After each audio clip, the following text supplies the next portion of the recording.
All right, so Tales of AV EDR bypass, overcome detection with compilers. Just so everybody knows, this talk was denied by multiple different security conferences because who wants to talk about compilers, right? Compilers just suck. So we're going to talk about compilers today and how awesome it is. So the reason we're here is because we teach offensive development, right? With what Wireless Hacking Fest, Antisyphon, we do other platforms as well. But this is all based around offensive development, taking our course, things like that. And then we do a ton of research every year. So this is basically some of the additional research we did this year on compilers, kind of bypassing with flags and things like that. So super simple stuff. And then we'll get more complex at the end. So during our pre-banter, I was told to add more slides in. So we're just going to skip to the end here. And we're going to show one slide. So basically, we uploaded the payload, the virus total, Greg's best friend.exe, which if you guys have taken our course before, Greg's best friend came and originated from Wireless Hacking Fest live in course, where we were uploading Cobalt Strike payloads and trying to get full bypasses, which we got 1 out of 72 at the time of last year, I think it was. We're the origination of Greg's best friend. So in this case, we did some more research on compilers, done some cool resource embedding, and actually done some pretty neat stuff with actually just used the compilers to kind of bypass AV.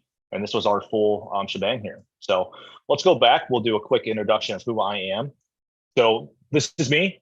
So if you know me on Discord, Slack, this is exactly who I use right here. I don't even know who that is, but we're just going to use it. So I've been doing this for a decade. I'm one of the co-founders of 1A Labs. I specialize strictly in red teaming. I started as an IT help desk. I've worked my way up to a CISO level. And then I got tired doing SOC 2 audits. I got tired doing PCI and ISO. It's just so dreadful work sometimes. So I moved into pen testing, then right to a principal, then right to red teaming, and that was just my passion. So breaking the companies, breaking business logic, and I specialize in banking and financial. I've tested hundreds of financial organizations across the globe, Fortune 10s all the way down to the small mom and pop shop, the small banking investors. So I'm a runner. I do a lot of skydiving. I'm a father of three children as well.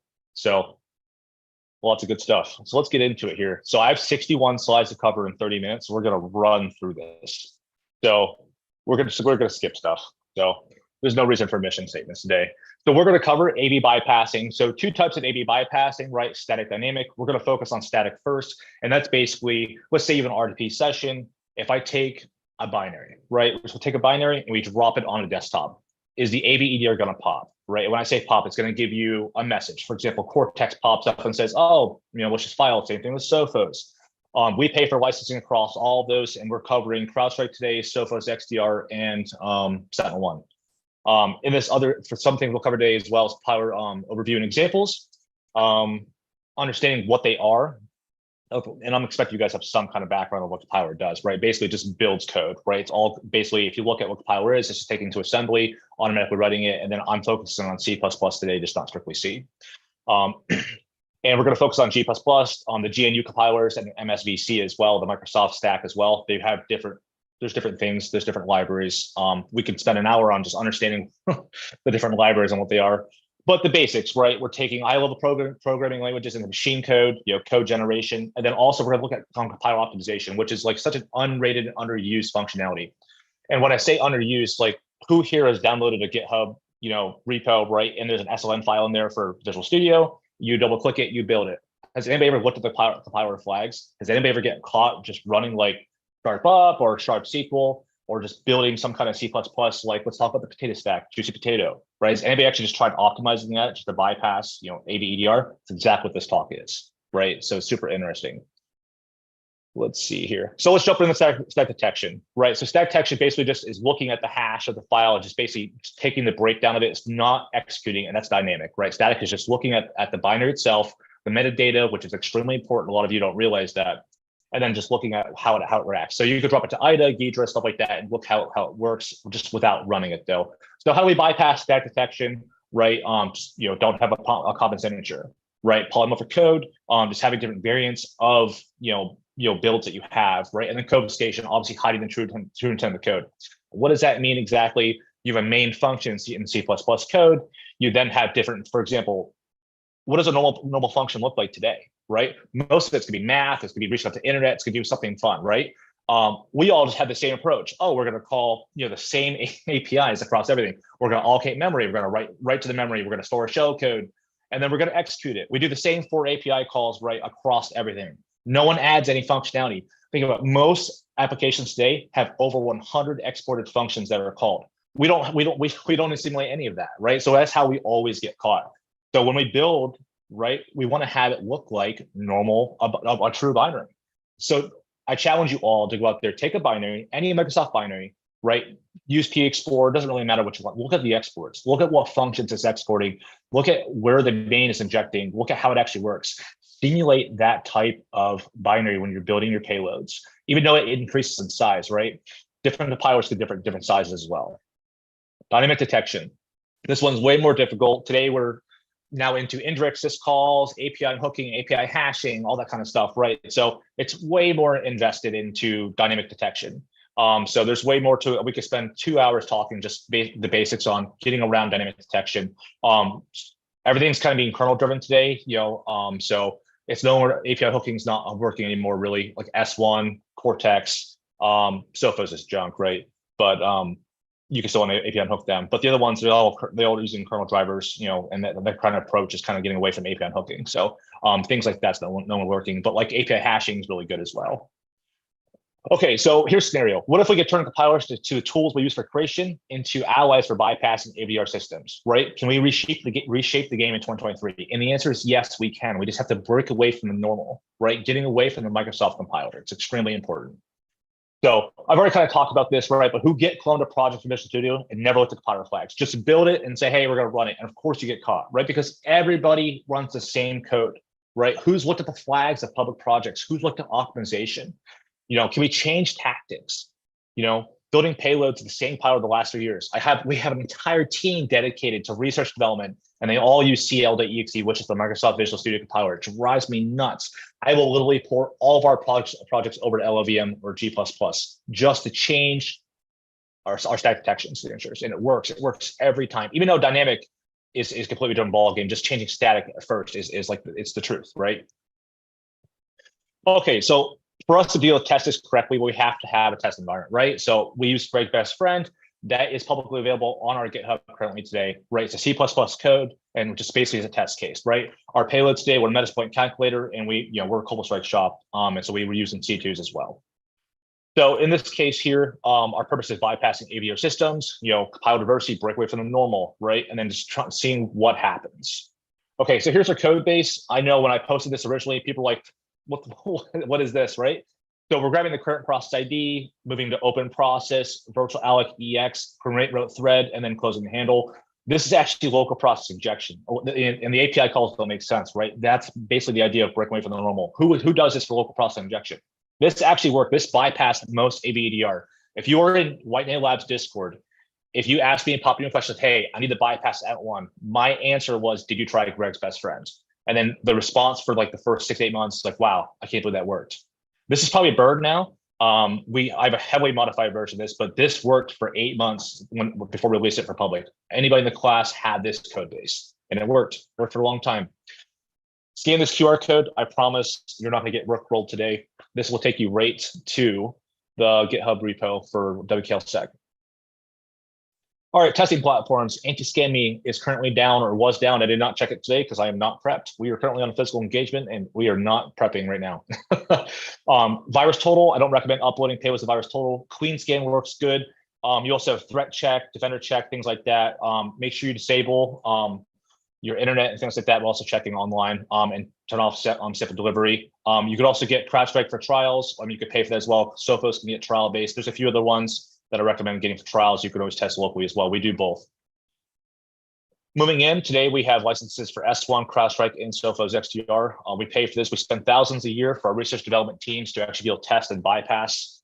We run full lab environments especially for all our targets. We like to be very, very well prepped when it comes to engagements. And this is done for our red teams, pen tests, ransomware simulations, insider threat assessments. We do this for all of our engagements because we're a tactical offensive shop.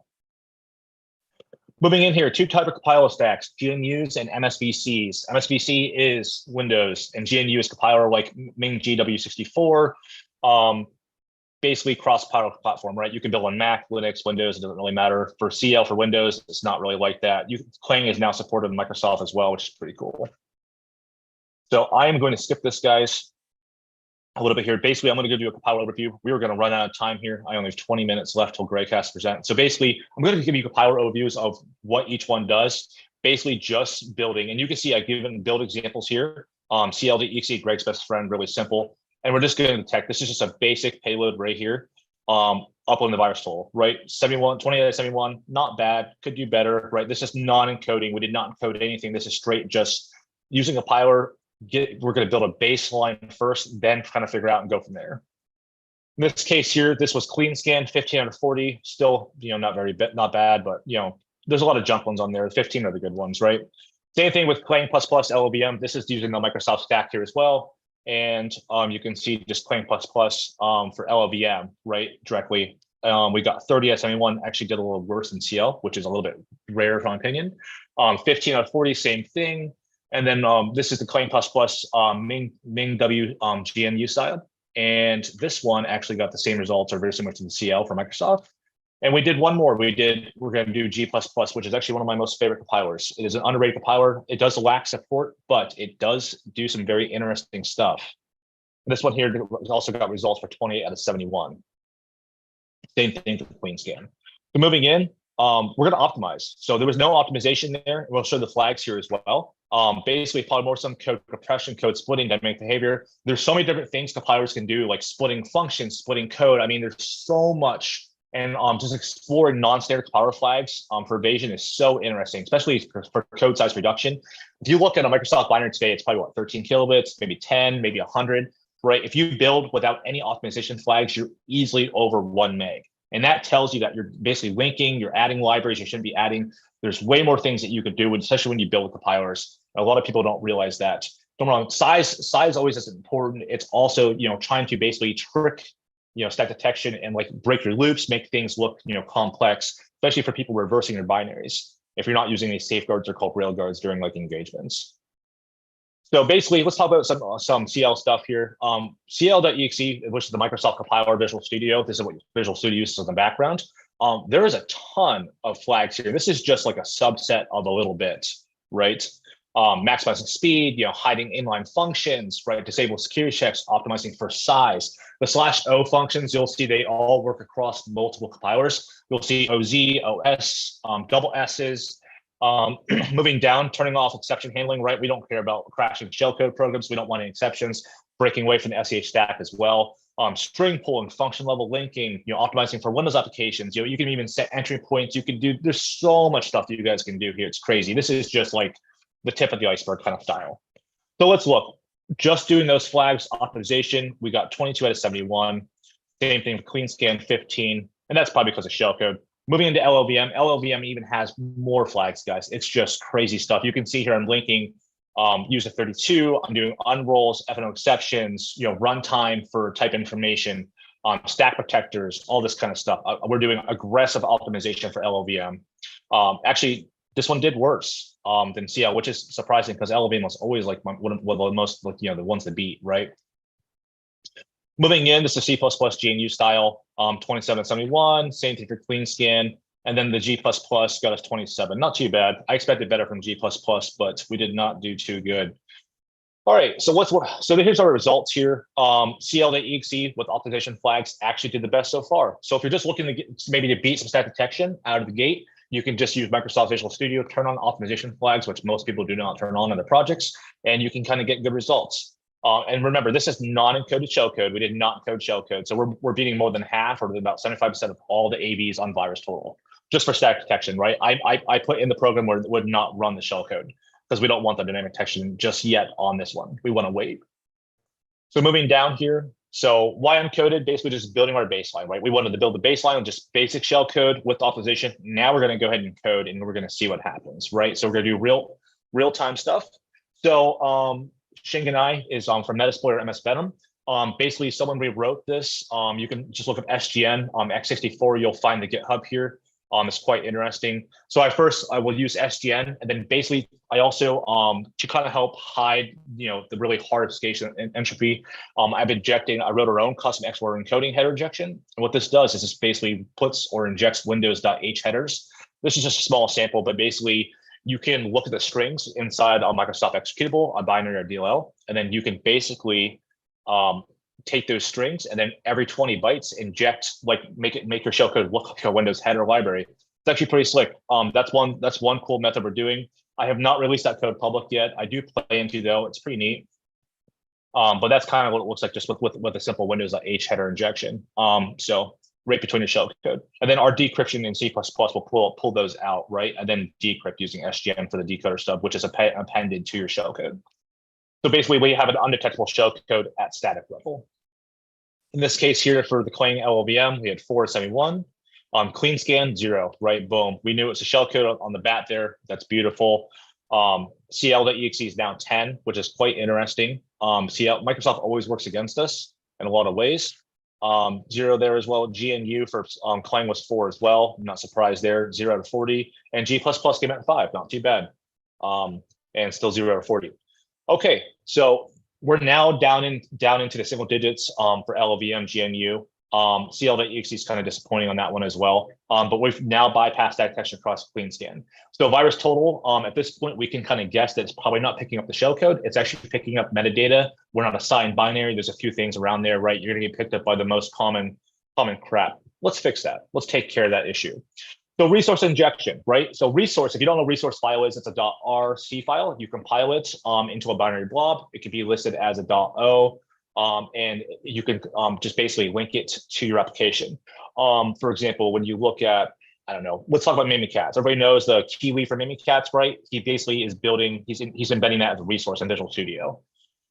So you can do the same thing with other binaries as well, especially on the command line. You just literally link it as a resource. What's really cool is you can embed icons. Actually, you can embed metadata as well. So if you've ever added like an application name for your program, you can do that through the Visual Studio, but you also do it through the command line. There's a ton of things you can really do and make applications look legit. So basically, just store non-code assets.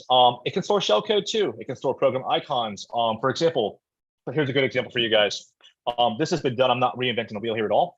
Take an icon, basically inject shellcode into it, but make your shellcode look like PNG or JPEG, and then add that to your program.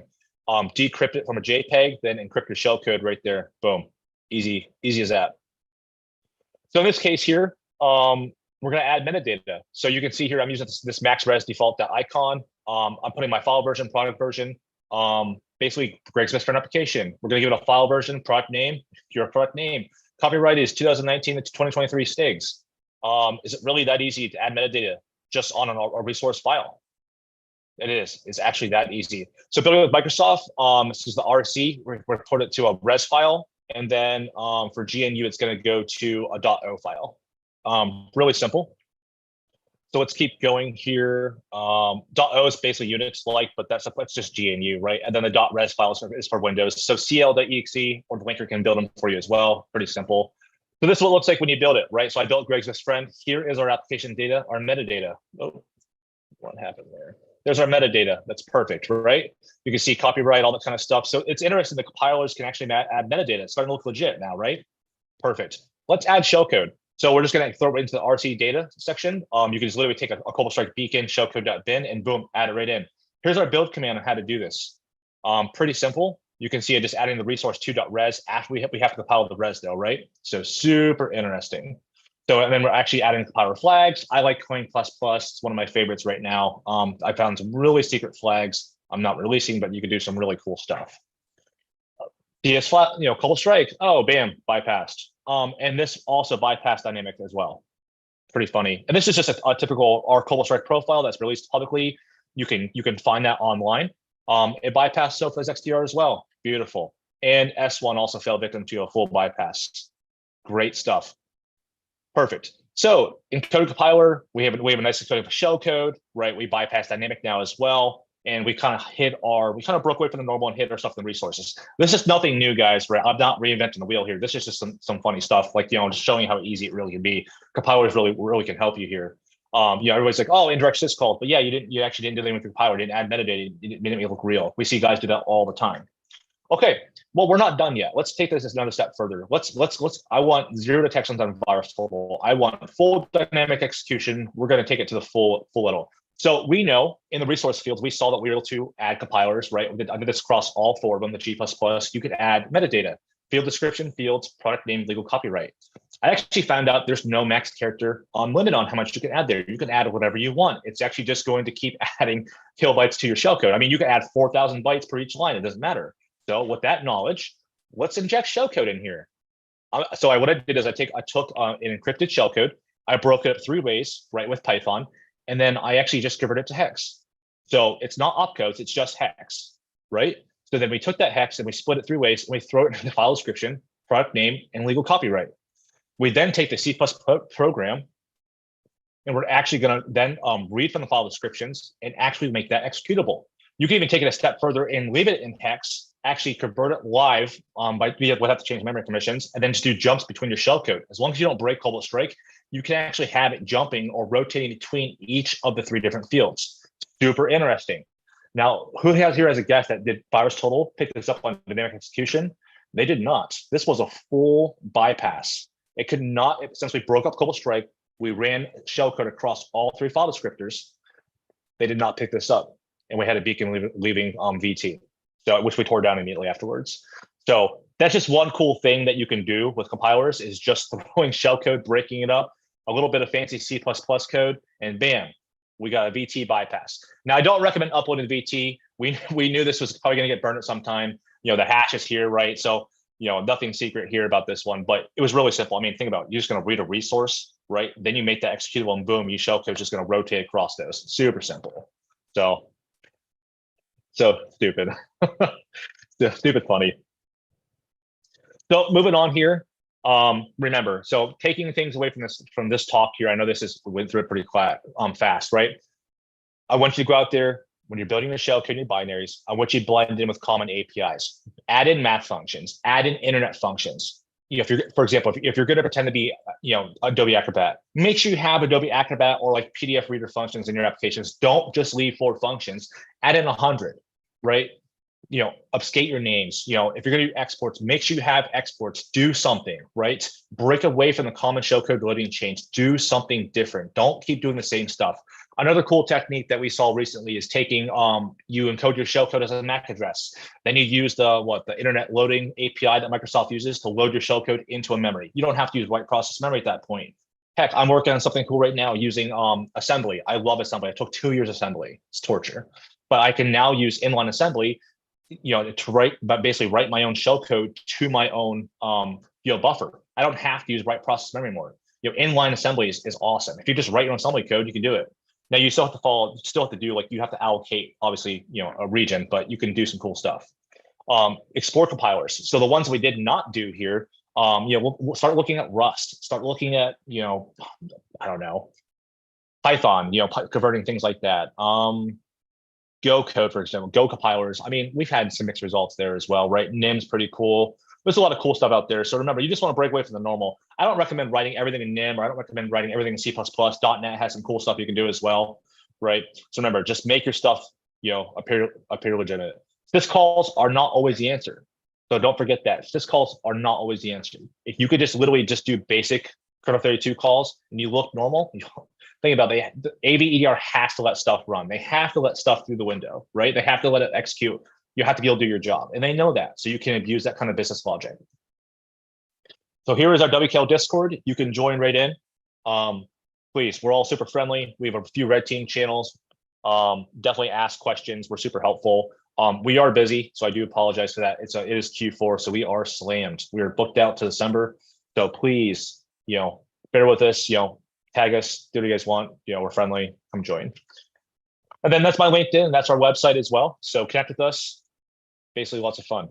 And then I know we'll have QA at the end here. So I am actually going to pass this over to Mr. Hatcher. And he is going to talk about ROP chains and some really cool research that we've done this year as well.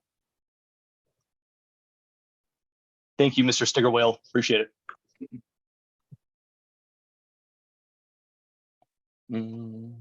Hey, All right. I'm hearing that the QR code isn't working, or I don't know. Double check it real quick. Which one? The Discord invite link. Yeah, the one you at the end. Just shared. Okay. Let's see here. I will make a new one. Cool. Also, John was not speaking at 1.5 speed. It That's did just seem his like it. natural cadence. Well done, John. Everyone's heads are exploding, Yeah. by the way. Good job. For the EDR, quick question for you. For the EDR vendors that are watching right now, thinking like, oh, I'm about to get a lot of phone calls. Are they about to get a lot of phone calls? So they get phone calls. So WKLA is notoriously known for working with AV EDR vendors and also really messing the security stack up. So our entire mission is to help secure clients. And if I can bypass AV EDR within 5 minutes, that means your security stack needs improvement. So, and I'll stick by that. I'll stand by that all day long. So, and the other thing I always tell clients, if I can bypass it in 5 minutes, that means the next guy who's better than me can bypass it in 2 minutes or 1 minute. So this is, remember, AV EDR is only, the start, right? There's a lot of movement. There's tons of other things that need to happen. So if you can protect yourself from this, so be it. There's always gonna be a bypass, right? Always will be. Simple. Yeah. They can't protect us from everything. And John, we got like 1 or 2 more minutes before we go over to Greg. And Greg, get ready to share your slides. What would be like your final thoughts for your 30-minute section? Like if you could sum all of it up and say, here's the one takeaway from today. And it sounds like you already gave the one takeaway, like everything could be bypassed. But if you could give it one takeaway for the people listening who need to defend themselves or they're in offensive security, what's your one takeaway? Yep. So one takeaway from today, turn on application whitelisting and don't trust a damn thing. Simple as that for the defenders. For the offensive guys, take advantage of every little small detail. Pay attention to the smallest stuff because you never know how it's going to get you through the door. We have used every little aspect. If you overlook the smallest detail, it could be your way in and you just lost it. So remember, for offensive guys, blend in, make yourselves look normal. Don't just create a deal out and just drop it and say, I don't care today, I'm tired. Go the extra mile because you won't regret it. So what I heard was the defenders like, I have to pay attention to every detail too. Yeah, don't trust anything. Yeah. All right, Greg, it is time for your 30-minute presentation during this 1-hour presentation. So Greg, I'm going to turn it over to you. It's all yours. And we'll continue, John, if you see any questions in the Zoom chat, if you can respond to those, cool.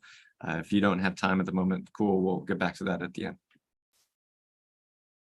Awesome. Yeah. And just piggybacking on something that John said on EDR. So the detection piece of EDR is critical. Like the difference between going against just CrowdStrike, the product by itself, and going against CrowdStrike Overwatch, which is the MDR where they have eyes on glass, that there's a huge difference there. So, all right, going right into mine, we're going to be covering calling Windows APIs with ROP chains. We're also going to be talking about using thread pool APIs for process injection as well.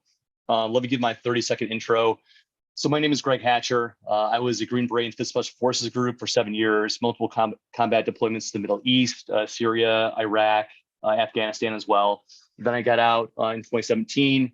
I was a stay-at-home dad for a bit, and I went right to offensive cyber. I met John when we were both working at VDA Labs as penetration testers, started as a junior, then became a senior within about 6 months. And then from there, I went over to CISA and led a red team for 6th Gen. And then yeah, so John and I, we put our heads together and we started WKL back in 2021. And something that's really interesting that John didn't mention is that we actually 10x'd in size in the year 2023. So our revenue 10x from 2022 to 2023. So great trajectory so far with the company. Anyways, so this is a talk that I gave at GerdaCon a couple weeks ago. Let's go right into it. Okay, so we're gonna be covering some Windows internals right off the bat, and then we're going to be covering like the NT API at the NT DLL layer, and then we're going to be talking about direct syscalls, indirect syscalls, thread pool APIs for process injection, and then using ROP. So we're actually going to have a completely clean call stack to get around ECW threat intelligence. So Windows internals, this is the monitor's Windows operating system. So Microsoft wants you to program up here. So if you're gonna make a little application for Windows, they want you using Win32 APIs. In 2019, Outflank came out with research. They basically published a tool called Dumpert, which is they're basically calling a Windows API from NTDLL. And now we're actually operating at this layer down here. So we're calling syscalls. So all processes need kernel 32, DLL, kernel base, and NTDLL. If you want to fact check me on that, just open up WinDBG, and you'll see that those are the modules that are basically loaded with every single process.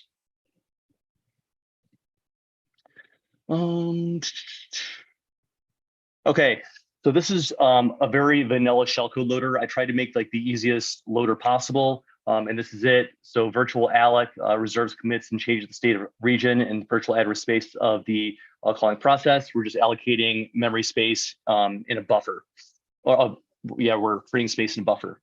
RTL move memory. You can also use write process memory for actually writing shellcode into that buffer. Virtual protect changes memory permissions, and then create thread is actually for executing your shellcode. So create the thread is for local process injection, whereas create remote thread would be for remote process injection. And kind of like getting back to John's talk, he wrote Greg's best friend for the very first run of Wild West Hacking Fest. That would have been out in San Diego in 2022. But he actually uses a remote API, create remote thread for local process injection, and it sailed like right through AV and EDR for a long time because I think it was just confused.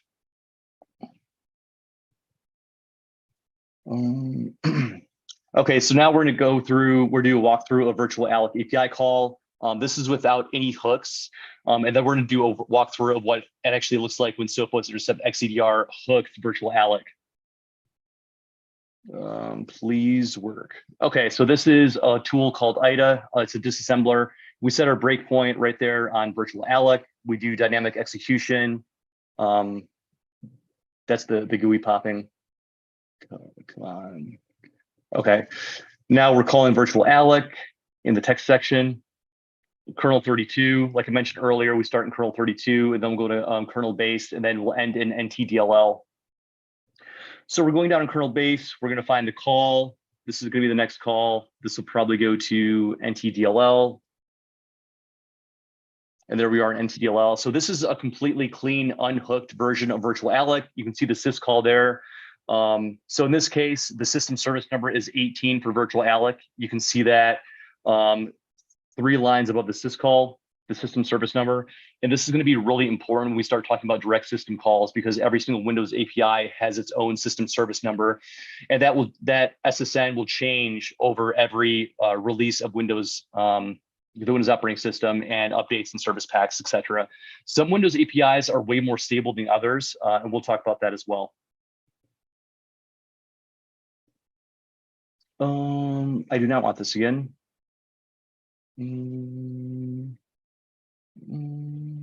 Why is it doing that?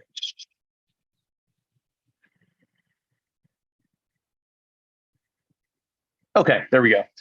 So, so the system service number for virtual alloc API call is 18, like I mentioned earlier. So right above the syscall, we have move 18 into the EAX register. EAX being the 32-bit version of that register, whereas if it's REX, it would be the 64-bit. If you ever see R for register, that just means the 64-bit register is in use. You can use 32-bit registers even when using like on a 64-bit operating system, but it doesn't work the opposite way. So if you're on a 32-bit operating system, you can't use the 64-bit registers because they don't exist. Some really cool research that Giroud has done to save us a ton of time. So Giroud has already documented all the system service numbers for every Windows API call across all Windows operating systems. So what's really cool here is NT allocate virtual memory. It has been 18 for a really long time. So this isn't always the case. For example, look at this NT ALPC accept connect port. It was like 73, then it goes to 74, then 75. So that's why hard coding syscalls is never a good thing. I just realized something. If I was frozen, I wouldn't be able to know because I'm the only one that's talking right now. So, hey, John, if something happens, can you ping me in Slack? That'd be really awesome. We can totally hear you. You've never lost. Once. Yep. Okay, that's weird. Okay, so it was only the pre-show banter where it was just like. Yep. Yep. Yeah. Okay. Yeah, that was the only time. Okay. Okay, so let's talk about EDR hooks on certain APIs. So this is user mode. This is kernel mode. So ring 0 is down here. And then user mode is up here. Our process is called malware.exe. We click it. A series of API calls kicks off. We walked through these in IDA a couple minutes ago. So the first call went to kernel 32, then kernel 32 followed, and the next call for virtual alloc, we ended up from kernel base, and then there was a call to NT virtual alloc. And this is actually where the EDR will hook. So NT virtual alloc will be hooked, and there will be a jump to like the EDR's DLL. So you can actually follow this in IDA, and you can be like, okay, instead of doing a syscall, like going right into kernel mode, we actually, there's a jump to like UMPCC, which is CrowdStrike's DLL, because they basically inject their own DLL into your process to do some stuff to make sure that's it's a good process. So, and then it actually goes to kernel mode if the EDR does declare that, okay, it's good, all it's not bad, etc. All right. Okay, so now we're going to observe EDR's hooks on virtual alloc. Things to pay attention to: loaded modules. So if you're using like x64 debugger or IDA, you can actually just see the loaded modules in your process, and it's like super apparent when like the EDR's module is loaded, because it'll be right there, like next to NTDLL and kernel base and kernel 32. Now, what we're also going to look at what happens at the NTDLL layer. You're going to see the jump to the EDR's DLL, and then last question is, what is the name of the EDR's DLL? So keep some of these things in mind as we're going through the next video. All right, so this is a fully patched Windows 11 operating system, and it's got Sophos Intercept XEDR installed.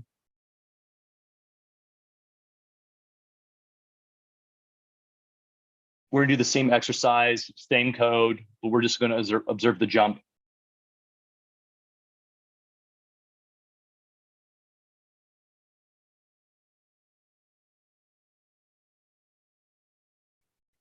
So we're gonna set our breakpoint on virtual alloc.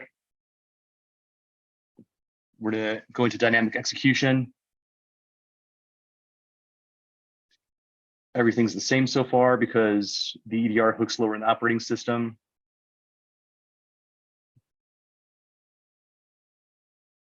All right, so we're still in kernel 32. Then went to kernel base. Find our call. There it is. Step into it. And there's a jump. Notice how we're no longer at the syscall. Our loaded modules over here, HMP alert.dll. So that's going to be the EDR's DLL that's injected into our process. And HMP alert.dll, there you go. So we follow the jump and it goes right to the EDR's DLL. So that's how EDRs work in user land.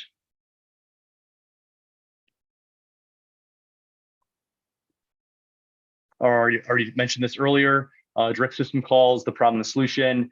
Actually using direct system calls and like hard coding those system service numbers into your code is not sustainable because it would be absolutely miserable. There would be a ton of legwork. So Hell's Gate solved this problem because you could dynamically resolve system service numbers at runtime to eliminate all the boilerplate code. You don't need kernel 32 or kernel base. You only need NTDLL. There's less opportunity for EDR and endpoint protection to hook.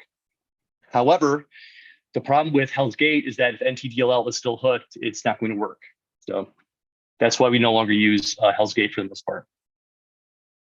So right here, how it works, we basically do the PEB walk, PEB standing for process environment block, NTDLL is parsed to memory, get a pointer to the TEB, use TEB to get a pointer to the process environment block. I think it's like GS60 off the top of my head for 64-bit, then FS30 for 32-bit. You get the LDR entry from the process environment block. You go to the second entry to find NTDLL. Then you get the headers. Then you calculate the EAT's position memory. EAT is the acronym for export address table. And then from the export address table, you can start pulling out the functions that you want, like virtual alloc, write process memory, whatever you want to do.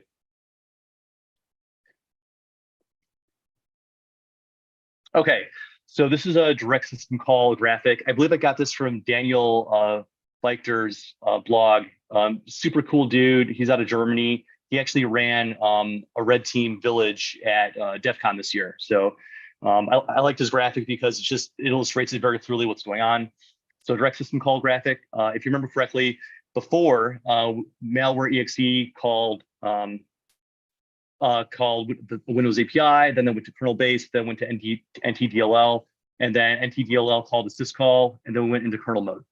So the difference is now, right from malware.exe, we're basically doing all the syscall stuff manually. So right from the process. So move RCX into R10, move the system service number into EAX, which is the 32-bit register, then use syscall and ret all from here.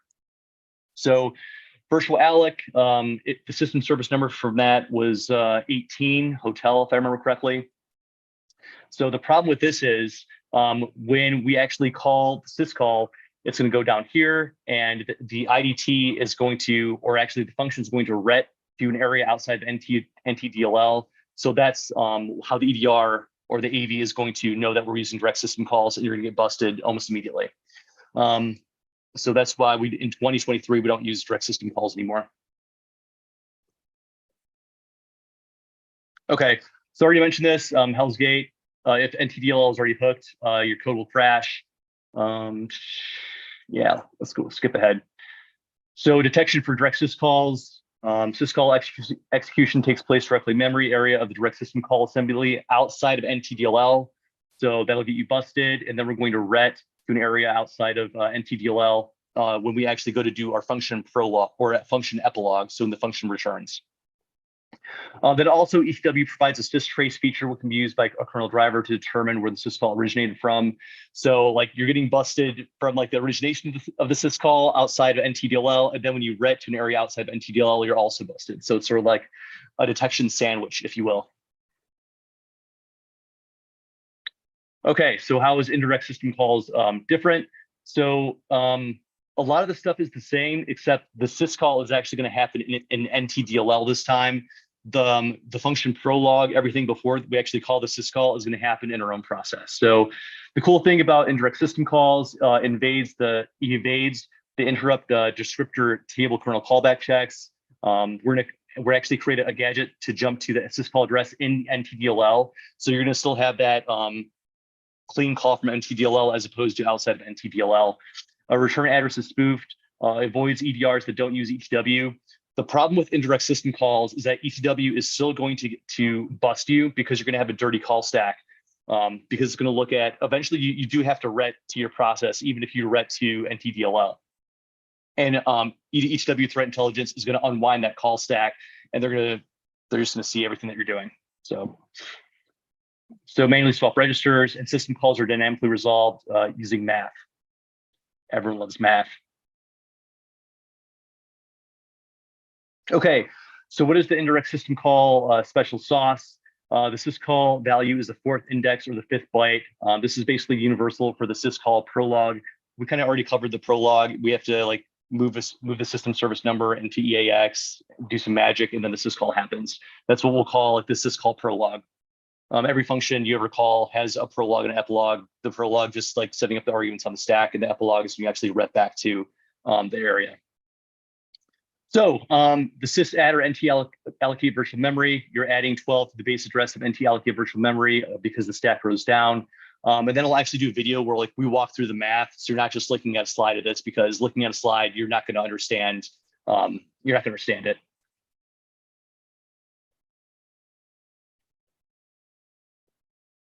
Okay.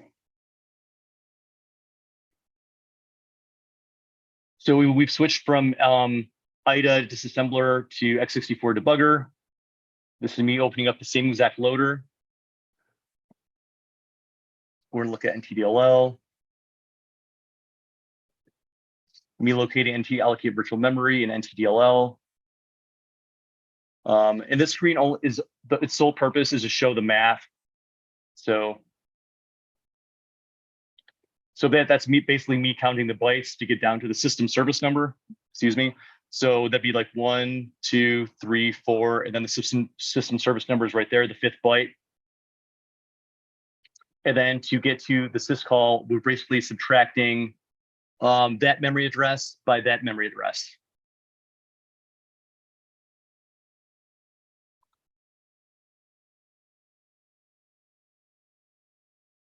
You guys still there? We hear you loud and clear. Okay. I got to do one of those once in a while. Wow, that's a lot of thumbs. Holy cow. Okay, so what is the next evolution? We talked about calling Windows APIs from the Win32 layer the NTDLL layer, direct system calls, indirect system calls was next. And the next evolution is return-oriented programming. We're going to be talking about thread pool, like using thread pool APIs for process injection more than return-oriented programming, because ROP is an extremely deep topic. So what is return-oriented programming for calling Windows APIs? You basically gain full control of the call stack. We didn't have this with indirect system calls because you still have to ret to an area outside of NTDLL eventually. So we're going to hijack control flow. Each frame of the call stack will have its own return address. This is the gadget. And this is going to be paired with thread pool APIs so that every single, we're basically going to be using clean call stacks. I'm calling them Windows APIs. So when ETW threat intelligence goes to unwind the call stack, it's going to be completely clean and there will be no detection. Microsoft does have special protection against using ROP chains and gadgets. It's a control flow guard. We're not going to go into that. It's kind of outside the scope, but just know that there is some detection for this called control flow guard.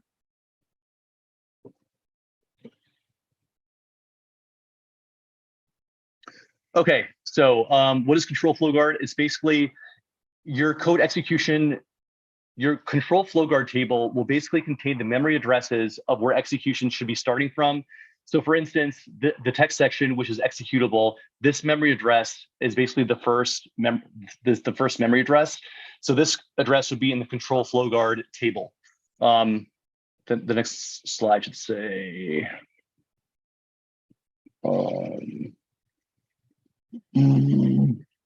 okay, so why CFG will not stop this shellcode execution method? CFG will block any indirect call originate from invalid function address. However, indirect calls need to be called from a valid start address, not anywhere else in code, because CFG will bust you. Microsoft provides an API to actually turn off control flow guard, which is really cool. It's called set process valid call targets. It allows you to disable control flow guard for a particular location in text section. So basically, before we go into our calling our APIs, we're going to call set process valid call targets API. We're going to turn off control flow guard and then do our badness. Okay, so this is basically a high level of how like ROP and thread pools work compared with direct system calls and indirect system calls. Okay, so so for the direct system call, basically from our RX region of our process, we're going to do a direct system call originating outside of NTDLL, and then we're going to go down to the interrupt descriptor table. The interrupt descriptor table is going to bust us because it knows that we're going to be reading to an area outside of NTDLL. Indirect system calls are a little bit different because from our thread, we're going to basically do our syscall from NTDLL. We still go down to the kernel mode via the indirect system call. The interrupt descriptor table is like, oh, you're going to return to NTDLL. It's safe. However, ETW threat intelligence is still going to bust you using indirect system calls because your stack is going to be dirty. And then the red up here, this is the new hotness. This is going to be us using thread pool APIs and ROP to get around all the detection mechanisms. So we're going to be getting around the IDT check, the interrupt descriptor table check. We're also going to be getting around the ETW threat intelligence check as well by using clean call stack. Okay, so this is basically a table that shows what I just talked about. So there's the top ribbon is going to be various detection mechanisms for detecting window API calls. There's user land hooks, which we walk through to observe the hooks in IDA disassembler. There's also the IDT callback hooks, IDT standing for interrupt descriptor table. And then there's also the ETW threat intelligence call stack analysis. By far, out of three of these, the ETW threat intelligence call stack analysis is the hardest one to get around. So, wow, I should have brought a water or something for this. So direct system calls, they will bypass the user land hooks. It will not bypass the IDT callback hooks or ETW. Indirect system calls will bypass user land hooks. It'll also bypass the IDT checks because we're writing back to NTDLL, where we didn't have that with direct system calls. And then indirect system calls will not bypass ETW threat intelligence call stack analysis because ETW is going to basically unwind the entire stack. It's going to find where you actually kicked off your process from. ROP gadget and API call using thread pools and ROP you're going to bypass all of these because you're going to have a clean call stack at the end. Okay, this is the hotness. So using thread pools for calling Windows APIs, and actually John and I are giving this talk at SANS Hackfest in November of this year, and we're releasing several new primitives for process injection that are going to use thread pool APIs. So if you're interested, if you're super passionate about offensive cybersecurity, you may want to tune into that because this will basically bypass all EDRs on the market right now. I mean, caveat, you still have to obfuscate your shellcode, which John mentioned already. I'm just talking about the injection technique itself. So callbacks that work within their own synchronous thread. What is a thread pool? Basically, a user can configure their own functions to run in their own thread. If we can schedule a piece of code to run its own thread, we can schedule arguments for a custom function. We're gonna create gadgets to push arguments onto the stack. The gadget data will be stored in the stack and then dynamically executed. And then the RIP will jump to NTDLL and execute our code, then ret to its own thread. So right here, we're going to do dynamic resolution of NTDLL for TP alloc work. So that's TP stands for thread pool. So this is thread pool alloc work, thread pool post work, and thread pool release work. You can basically think of these like virtual alloc, write process memory, and create thread to use a more like vanilla Windows process injection technique. Kind of like a mental model. Think about like we still have to allocate, then we're going to write our shellcode, and then we're going to execute our shellcode in the memory. Quick caveat here, the thread pool APIs will not be found on MSDN. They're completely undocumented. We basically found them reversing NTDLL in IDA, and then there's tons of meat on the bone. If you just throw a copy of NTDLL into IDA and then you look for exports starting with thread pool or TP, there's going to be like 50. So, and I don't think like this isn't really documented on the internet either. So you could probably find like your own process injection technique. They could roll your own. So using our thread pool primitives for process injection. Same old process injection technique. Only difference is now that we're using thread pool primitives. So this is how we're setting it up. We're doing a work callback. We're allocating space in the buffer. We're executing shellcode. The equivalent would be create thread, and then we release and clean up the region with TP release work.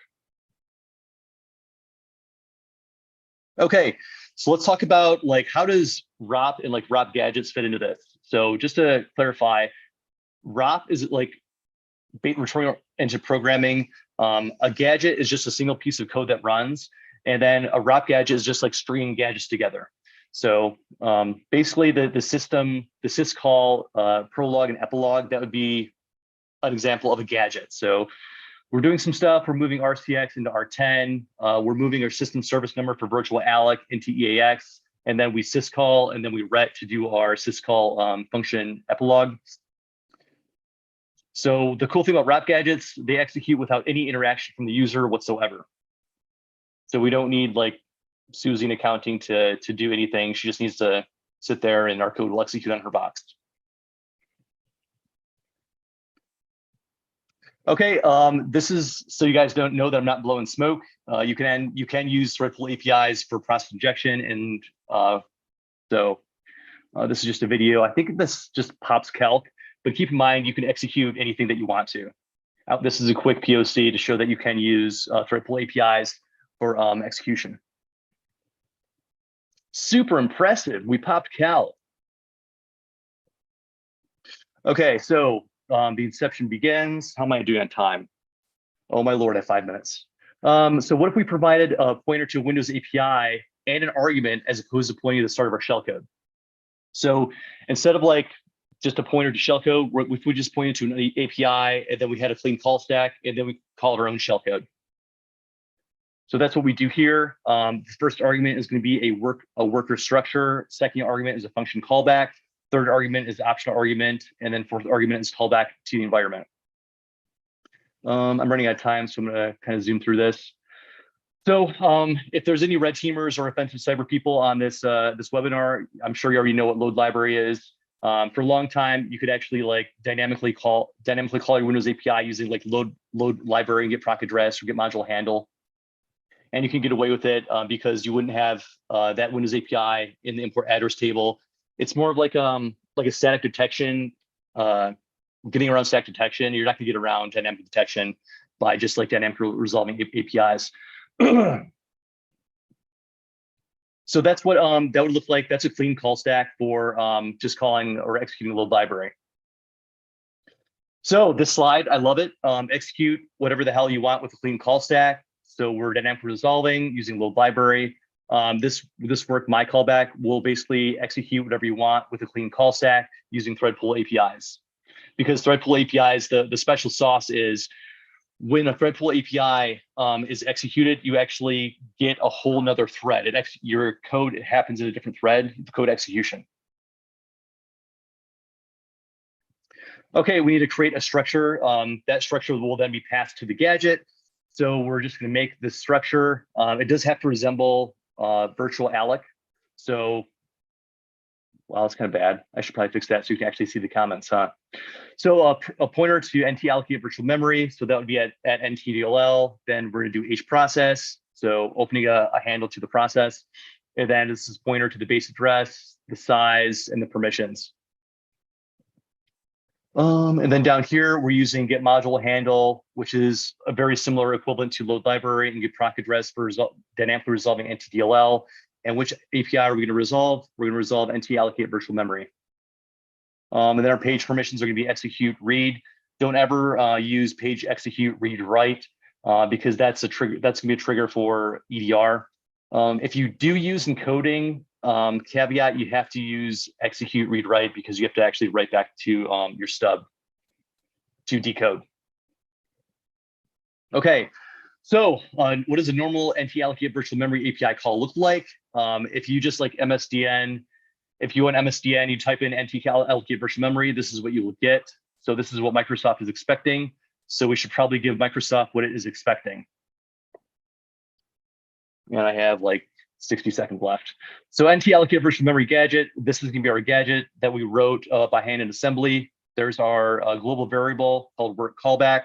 So whenever you create a global variable, it'll be stored in the data section of the binary. So work callback, we're backing up the structure as we're going to stomp RDX.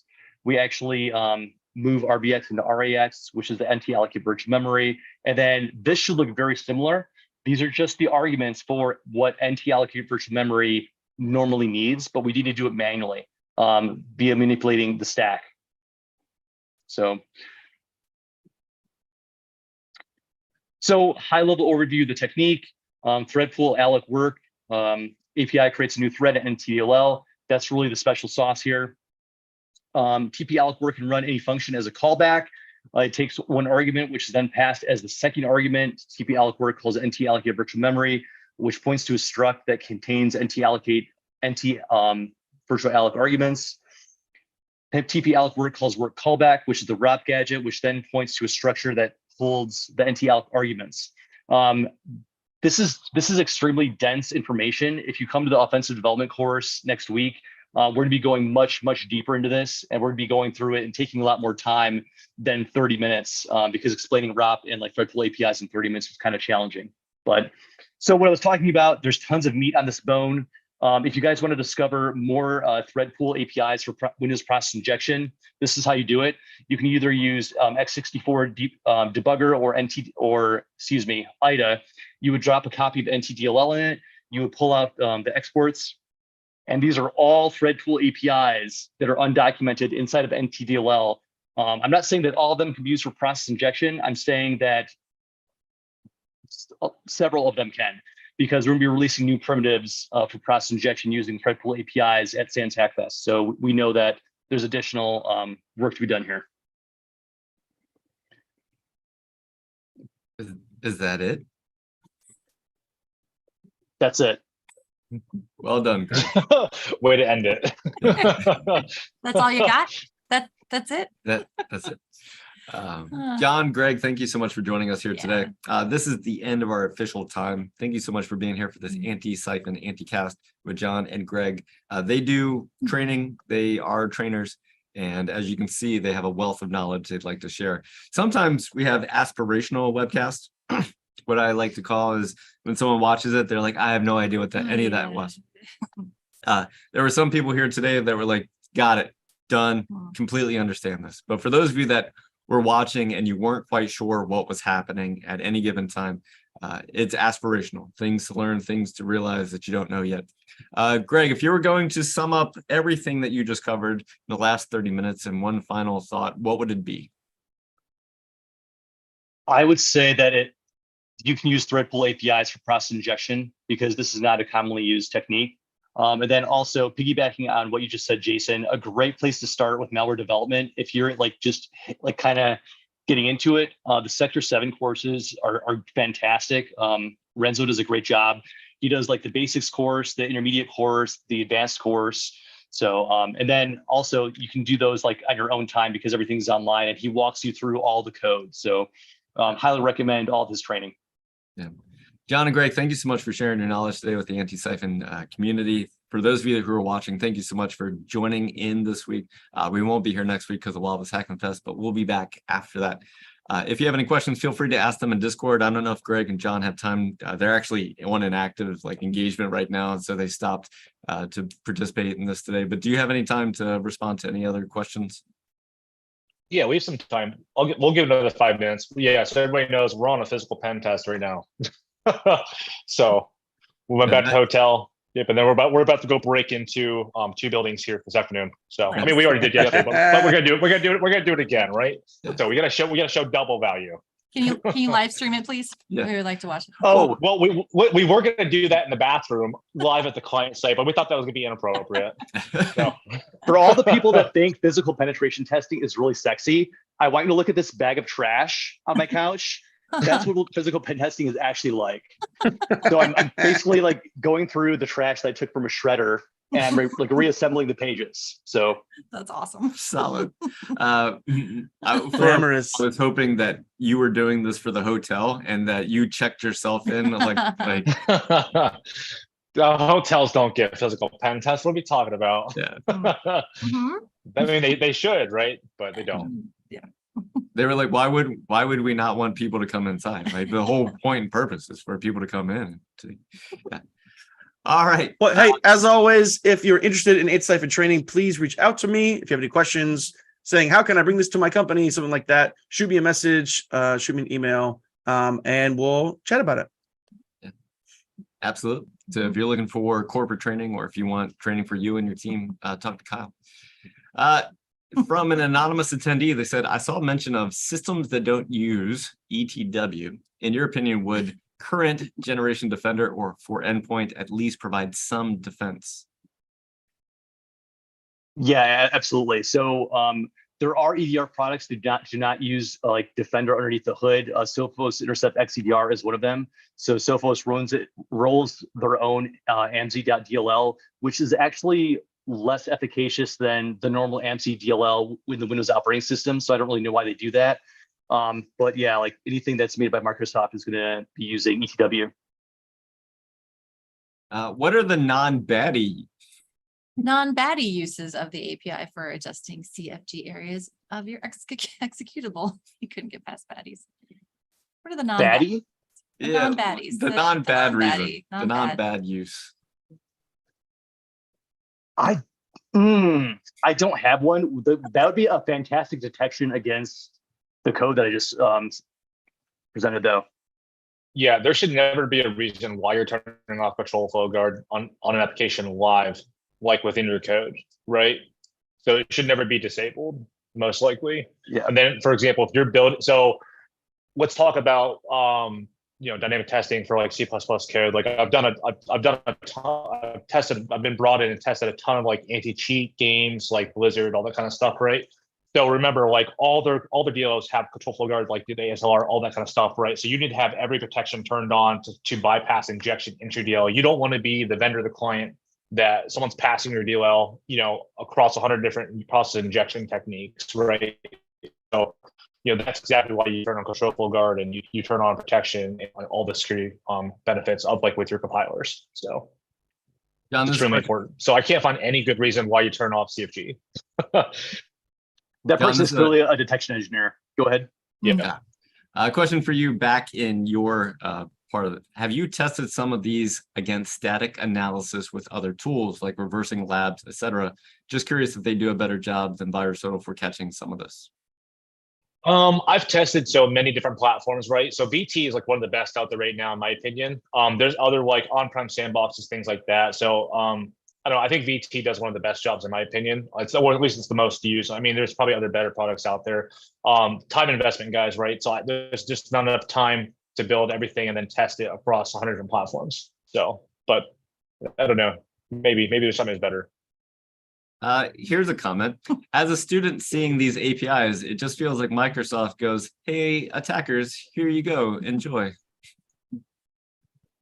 Interesting.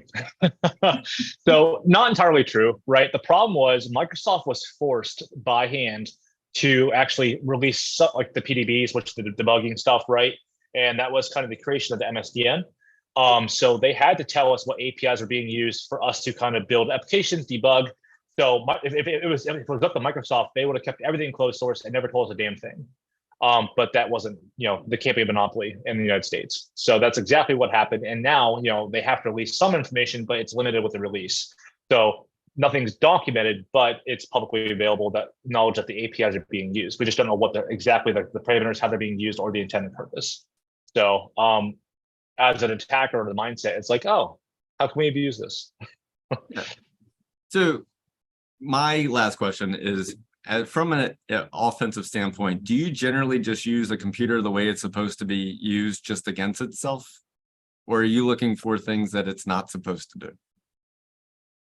That is a really good question. So I'm going to change that question. I'm going to talk about life, right? We're going to move to a life question. So, so I go through life looking to break everything, just not a computer. Like I literally, laws are meant to be broken, right? Traffic, we speed all the time, 100% within legal rights, right? Mm-hmm. So everything is meant to be bent, so following the straight line, that's no way to live life. Let's the curve. Yeah. So same thing with the laptop, right? Yeah, piggybacking on that, like you don't just have to hack computers, like you can hack your life. Like what are all the different ways that I can like not pay taxes legally, right? What are the different ways that I can like lose weight, like time restricted feeding, like ketogenic diets. Like John and I, we hack everything. It's not just computers. So, yep. Yeah. All right, everybody. Thank you so much for joining us. There were many questions, but we didn't get a chance to get to all of them because they have to get back to their physical engagement that they're actually on right now. Go dig through some more trash. John and Greg, thank you so much for joining us. We'd love to have you back for a future webcast. And will I see you in person next week in Deadwood? Oh, both of us. Yes. We'll be there. Yep. Fantastic. Can't wait to meet you in person and show you how tall I really am. Are we going to do that? When was the last time we talked? Yeah, When was the last time we met you? Do that with them? Yeah. No, so I'm going to walk up, pretend I don't even know you. It's like, hey, I'm John. Nice to meet you. And I'm Just like, wait, it'll happen. Dang it. I've never seen the side or back of your head, so it's hard for me to visualize if you're a real human or not. So. All right, that's it. Ryan, kill it with fire. Kill it with fire, Ryan. It's time to go to Wildwood's Heck. Kill it with